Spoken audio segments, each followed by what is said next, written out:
Hi folks, Donnie D here.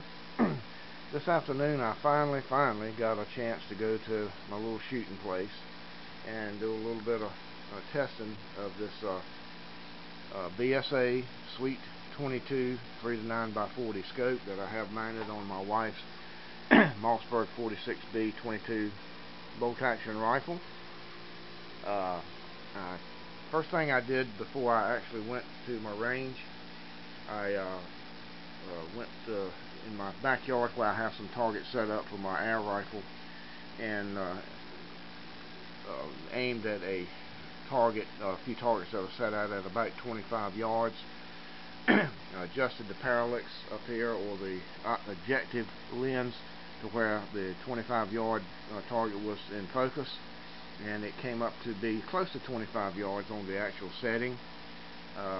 Then I moved back here and loosened up the locking ring and adjusted it until both the target and my reticle were in focus. After I got that done, that's when I went to the range. My initial impressions of the scope, nice. It's got a reasonable eye relief.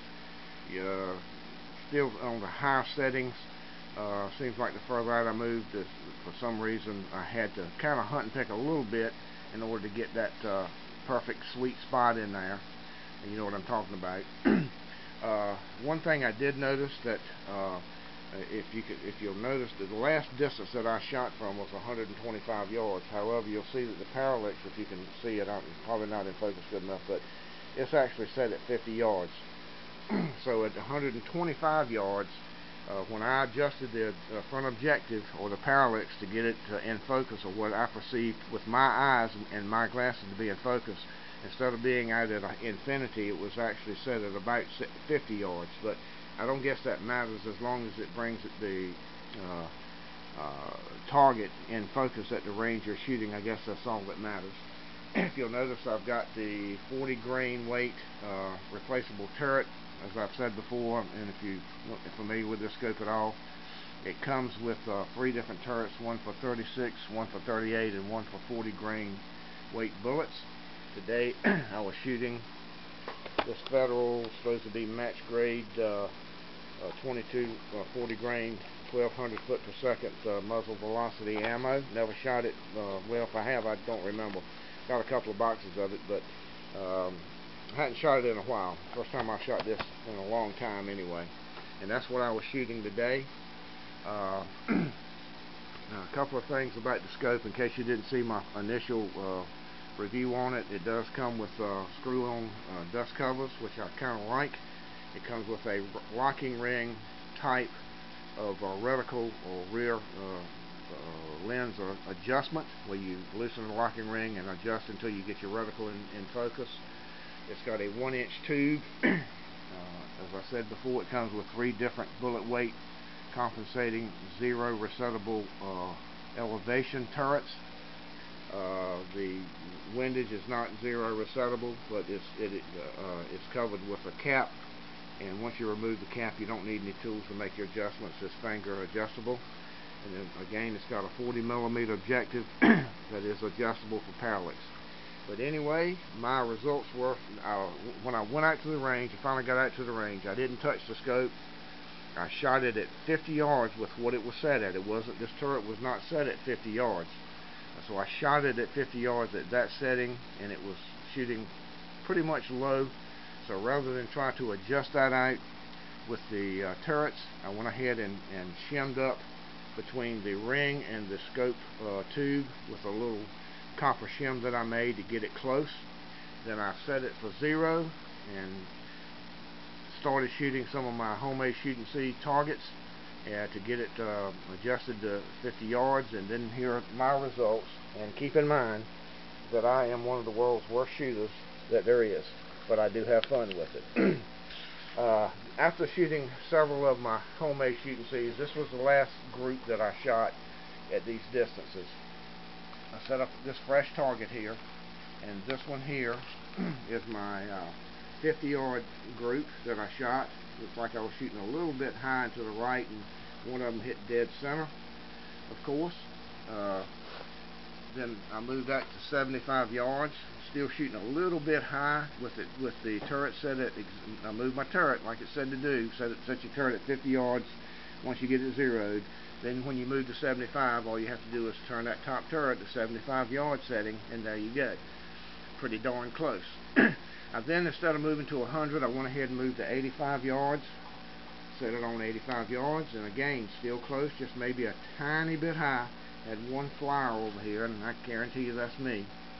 Then I moved that to 100 yards, and there you go. For some reason, I was a little bit off to the right, but I backed correct on the elevation. I believe I did move the elevation down a little bit to like 90 to get it at where it was here. I took a test shot on something else first before I actually shot this, and it was a little tiny high.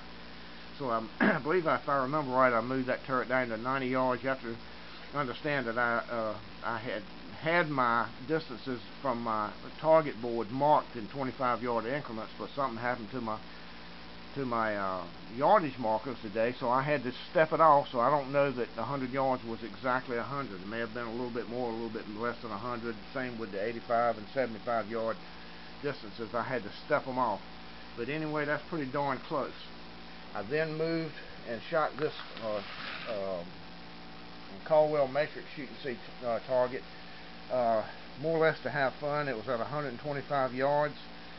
Most of the shots are pretty darn close. I believe I had it set at 120 yards to get it there. I had quite a few flyers, but I'm sure they're me. But most of those are grouped in there pretty good at 125 yards. That's pretty good for me. But this is my first day shooting this scope. As I get more and more used to it, and I do need to touch it up a little bit. Looks like I am shooting a little bit high. I need to knock that, do a little bit more touching up on the elevation, and then settle down myself. I'm not a very disciplined shooter. I miss more than I hit, but I do have fun with it. But for the first time shooting this scope, first time setting it up, it's set up fairly easily. I like the scope. I do definitely recommend it for the money. I don't see how you can beat it for the money. Let me say one thing about the clarity of this scope. And I've got several other scopes on different rifles. Anything from my AR at shooting .223 to a couple of other 22s. I'm still in the market for one for my .308. I think I've just pretty much settled on a couple of different ones. I'm not sure which one I'm going to get yet. But with this one, so far as clarity goes, I can actually, once I get beyond 50 yards, when I get to 75 yards and beyond, I can actually see the bullet. So that's pretty clear optics. I don't know how it would do at getting close to dark in low light situations, but got a feeling it would do pretty good for a very inexpensive scope. I believe, like I said, I paid around $65 for this scope out the door, tax and all, at Dick's. You can order it for about $47, $48 from, I believe it's Sportsman's Guide, but then you've got to pay your shipping and wait a week to get it or so. But for the money, I really recommend this scope. I like it a lot, and I'm sure I'll improve as I get more and more used to shooting it. But anyway, and the clarity of the optics for the money, when you can see the bullet, actually see the bullet and watch the bullet drop onto your bullseye or your target, that's pretty good for a cheap scope. But anyway, for Donnie D's BSA Sweet 22 3-9 by 40 rifle scope, this is Donnie D, and I'll see you later. Bye.